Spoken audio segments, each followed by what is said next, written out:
Hi friends, Mughal సామ్రాజ్యం 7వ తరగతి నేర్చుకుందాం. అందరూ సబ్స్క్రైబ్ చేయండి, లైక్ చేయండి, షేర్ చేయండి. ఈ బిట్స్ ఆల్ కాంపిటేటివ్కి ఉపయోగపడడం జరుగుతుంది. ఎర్రకోటను నిర్మించింది ఎవరు? షాజహాన్. మొఘల్ పాలకులు. భారతదేశంలో మొఘల్ సామ్రాజ్యం చరిత్ర క్రీస్తు 1526 నుంచి 1857 వరకు సాగింది. మొఘలుల పరిపాలన విషయంలో గట్టి పునాదులు వేశారు. మొఘలులు ఒక ఘనమైన ఆర్థిక వ్యవస్థను మరియు వాణిజ్యాన్ని ఏర్పాటు చేశారు. ఢిల్లీ సుల్తాన్లో చివరి పాలకుడైన ఇబ్రహీం లోడీని క్రీస్తు 1526లో జరిగిన మొదటి పానిపట్ యుద్ధంలో బాబర్ ఓడించి మొఘల్ సామ్రాజ్యాన్ని స్థాపించాడు. మొఘల్ సామ్రాజ్యం తూర్పున బెంగాల్ నుండి పశ్చిమాన ఆఫ్ఘనిస్తాన్ వరకు, ఉత్తరాన హిమాలయాల నుండి దక్షిణాన గోల్కొండ వరకు విస్తరించింది మొఘల్ సామ్రాజ్యం. అయితే మొఘల్ సామ్రాజ్యంలో స్థాపకుడైన బాబర్ 1526 నుంచి 1530. మొఘల్ సామ్రాజ్య స్థాపకుడు బాబర్ యుద్ధ వ్యూహాలు రూపొందించిన గొప్ప మేధావి. మొదటి పానిపట్ యుద్ధం తర్వాత బాబర్ జయించిన ప్రాంతాలు ఢిల్లీ, ఆగ్రా. బాబర్ టర్కీ సాహిత్యంలో గొప్ప కవి, ప్రకృతి ప్రేమికుడు. బాబర్ మరణించిన సంవత్సరం 1530.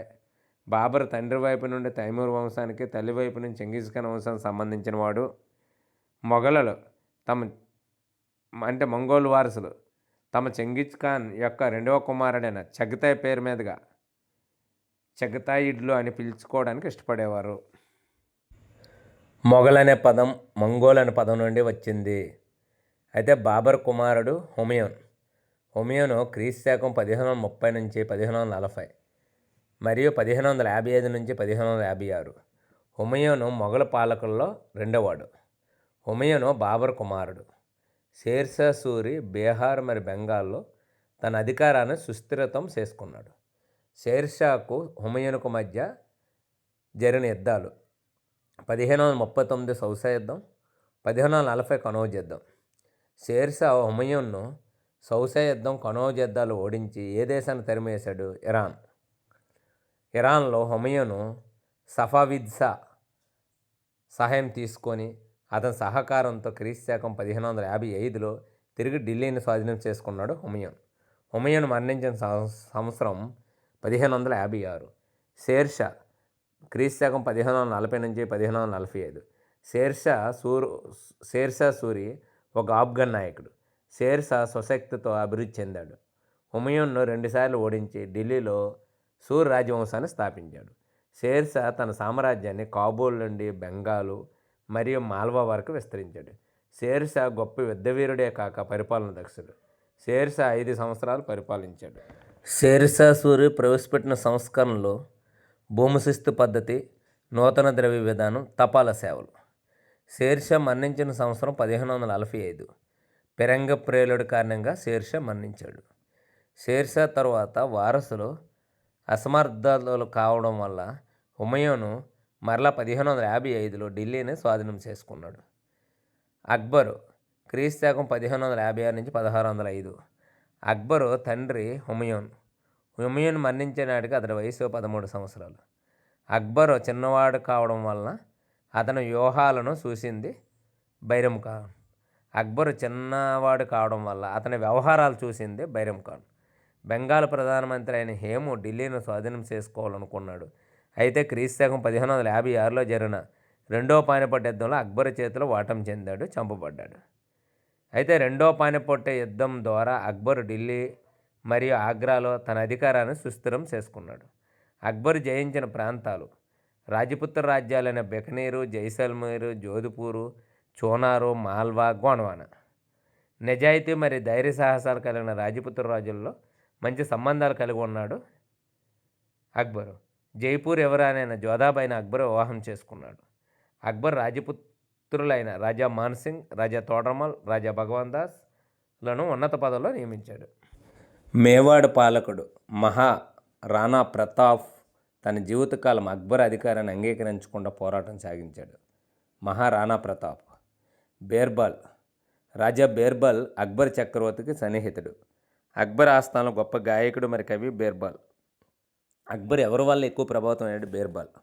అక్బర్ అధికారాన్ని వ్యతిరేకించిన మహిళ చాంద్ బీబీ, అహ్మద్ నగర్. జహంగీర్ 1605 నుంచి 1627. అక్బర్ వారసుడు జహంగీర్. జహంగీర్కు మారుపేర్లు సలీం, ప్రపంచ విజేత. జహంగీర్ తన తండ్రి అయిన అక్బర్ ప్రవేశపెట్టిన సాంప్రదాయాలు కొనసాగించి, రాజపుత్రులతో మంచి సంబంధాలు కొనసాగించి తన సామ్రాజ్యాన్ని విస్తరించాడు. జహంగీర్ తన రాజ్య ఆర్థిక అభివృద్ధి కోసం స్థానిక వ్యాపార మరియు వాణిజ్య పన్నులు ప్రవేశపెట్టాడు. జహంగీర్కు పక్షులు, మొక్కలు, జంతువులను గాఢంగా పరిశీలించి వాటికి సంబంధించిన విలువైన అంశాలు సాధికారికంగా చెప్పగలిగారు. జహంగీర్కు పక్షులంటే అమితమైన ప్రేమ. జహంగీర్ చిత్రకారుడు. జహంగీర్ తన పాలన చివరి కాలంలో అనారోగ్యానికి గురి కావడం వల్ల తన భార్య నూర్జహాన్కు పరిపాలన వ్యవహారాలను అప్పగించడం జరిగింది. షాజహాన్ క్రీస్తు 1628 నుంచి 1658. షాజహాన్ జహంగీర్ కుమారుడు. ఇతను ఖుర్రం అని పిలుస్తారు. షాజహాన్ కాలంలో మొఘల్ సామ్రాజ్యం సాంస్కృతిక వైభవం ఉన్నత స్థాయికి చేరింది. ఆగ్రాలో తాజ్మహల్, ఢిల్లీలో జామా మసీద్, ముత్యాల మసీద్ మరియు ఎర్రకోట నిర్మించింది షాజహాన్. దక్కన రాజ్యాలైన బెజాపూర్, గోల్కొండ, అహ్మద్నగర్లు జయించినది షాజహాన్. ఏ సంవత్సరంలో షాజహాన్ కుమారుల మధ్య వారసత్వం జరిగిందంటే 1658. షాజహాన్ కుమారులు ఎవరు సింహాసనాన్ని అధిష్ఠించారంటే ఔరంగజేబ్. ఔరంగజేబు 1658 నుంచి 1707.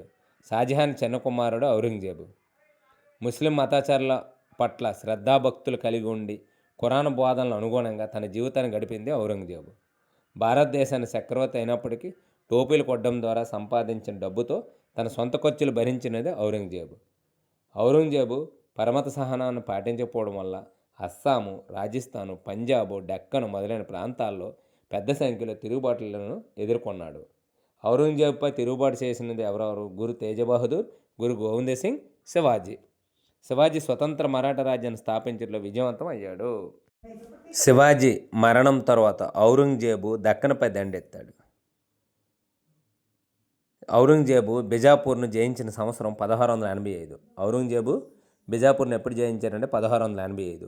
ఔరంగజేబు గోల్కొండను జయించిన సంవత్సరం 1687.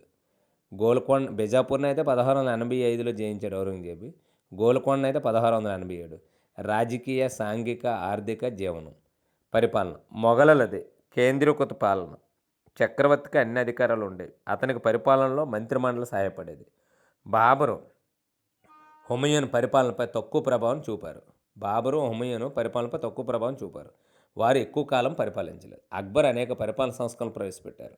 అక్బర్ తన సామ్రాజ్యాన్ని అనేక సుబాలుగా విభజించాడు. ప్రతి సుబాకు సుబేదార్ని నియమించాడు. సుబాలు అనేవి మొఘల్ సామ్రాజ్యంలో రాష్ట్రాలు. అక్బర్ తన రాజ్యాన్ని 15 సుబాలుగా విభజించాడు. సుబాలను సర్కార్లుగా విభజించారు. సర్కార్లను పరగణాలుగా విభజించారు. అక్బరు భూమిని సర్వే చేయించి పండించిన పంట ప్రకారం పన్ను నిర్ణయించే వ్యవసాయ పద్ధతిని ప్రవేశపెట్టాడు. భూమిని 4 రకాలుగా విభజించి 1/3 వంతు పంటను పన్నుగా వసూలు చేశారు. అక్బర్ పాలనలో షేర్షా పరిపాలన ముద్ర కనిపిస్తుంది. మనసబ్దారీ వ్యవస్థ. సైనిక విధానంలో అక్బరు మనసబ్దారీ వ్యవస్థను ప్రవేశపెట్టాడు.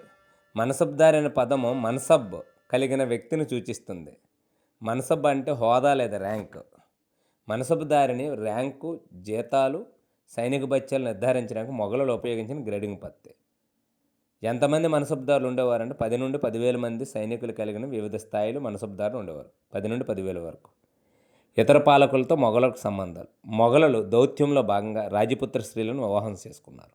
రాజపుత్రులకు ఉన్నత పదవులు ఇచ్చారు. రాజపుత్రుల్లో మొఘలుల అధికారాన్ని అంగీకరించిన వంశం సిసోడియా వంశం. రాజపుత్రుల్లో మొఘలుల యొక్క అధికారాన్ని అంగీకరించిన వంశం సిసోడియా వంశం. అక్బర్ కాలంలో రాజపుత్రులు, సిక్కులు, ఇతర పరిపాలకుల్లో ఉన్న సంబంధాలు షాజహాన్ కాలంలో క్షీణించడం ప్రారంభమయ్యాయి.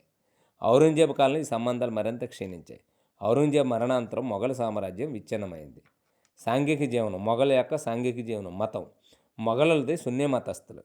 అక్బర్ మత సహనాన్ని పాటించాడు. అక్బర్ హిందువులపై విధించిన జిజియా పన్ను రద్దు చేశాడు. అక్బర్ మతపరమైన వేడుకలు అనుమతి ఇచ్చాడు. సమాజంలో ఎక్కువ మంది ప్రజలు హిందువులు. మొఘలుల కాలంలో హిందువులు, ముస్లింలు మాత్రమే కాకుండా బౌద్ధులు, జైనులు, పార్సీలు కూడా ఉండేవారు. ఔరంగజేబు ఇస్లాం సిద్ధాంతాలను అనుసరించి ప్రజలు నైతిక జీవనాన్ని పరిశీలించడానికి ఎవరు నియమించారంటే ముతవాషిబులు అంటే మతాధికారులే. జిజియా పన్ను. ముస్లిమేతరులు వారి మతాచారాలను పాటించడానికి సైన్యంలో చేరకుండా మినహాయింపు పొందడానికి ముస్లిం పాలకులకు చెల్లించే పన్ను జిజియా పన్ను. జిజియా పన్నును మొదటిసారి ప్రవేశపెట్టింది కుతుబుద్దీన్ ఐబక్. యాత్రికుల పన్ను ముస్లింలు చక్రవర్తులు మతపరమైన పవిత్రమైన ప్రదేశానికి ప్రయాణం చేయడానికి హిందువులపై విధించే పన్ను యాత్రికుల పన్ను. ఫతేపూర్ సిక్రీ వద్ద అక్బర్ ఏ సంవత్సరంలో ఇబ్దత్ ఖాన్ అనే పేద మందిరాన్ని నిర్మించాడంటే 1575. దీని హేలాహే అనే మతాన్ని అక్బర్ ఏ సంవత్సరం స్థాపించాడు? 1582. ఇబ్దత్ ఖాన్ అయితే 1575. దీని హేలాహే అంటే విశ్వజనీన శాంతి. దీని హేలాహే అంటే విశ్వజనీన శాంతి. దీని హేలాహి విభిన్న మతాల మధ్య శాంతియుత సమన్వయ సంబంధాలు తెలియజేస్తుంది. దీని హేలాహి మతంలో ఎంతమంది చేరారంటే 18 మంది. దీని హేలాహే ఆస్థాన మతంగానే మిగిలిపోయింది.